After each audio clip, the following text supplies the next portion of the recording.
Hi friend, blouse cutting பண்ண பயமாக இருக்கா? அப்போ இது உங்களுக்காக வீடியோ தான். எல்லாரும் தைக்க நல்லா வருவீங்க, ஆனால் கட்டிங் விஷயத்தில் ரொம்ப தயக்கமாக இருக்கும். இது ரொம்ப ரேஷனல் தான். ஆரம்பத்தில் நானும் அப்படி தான் இருந்தேன். அப்போ எல்லாம் நிறைய வீடியோ பார்த்து முக்கியமான ஃபார்முலாஸ் எல்லாம் கலெக்ட் பண்ணி நோட் புக்கில் எழுதி வச்சிருக்கிறேன். இன்னும் கற்றுக்கிட்டே தான் இருக்கேன். ஏதாவது மிஸ்டேக் ஆனாலும் அதை கரெக்ட் பண்ணிக்கிறேன். ஸோ கட்டிங் விஷயத்தில் மிஸ்டேக் ஆனாலும் தையல் கலையை விடாமல் ப்ராக்டிஸ் பண்ணுங்க.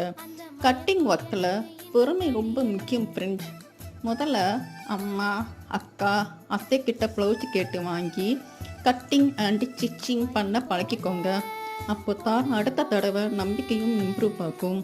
ஸோ தையல் கலையை விட்டுறாதீங்க, தொடர்ந்து ப்ராக்டிஸ் பண்ணுங்க. கண்டிப்பாக உங்களால் முடியும் ஃப்ரெண்ட்ஸ். இந்த வீடியோ யூஸ்ஃபுல்லாக இருந்தால் லைக் பண்ணுங்கள், கமெண்ட் பண்ணுங்கள், சப்ஸ்கிரைப் பண்ணுங்கள். பாய்.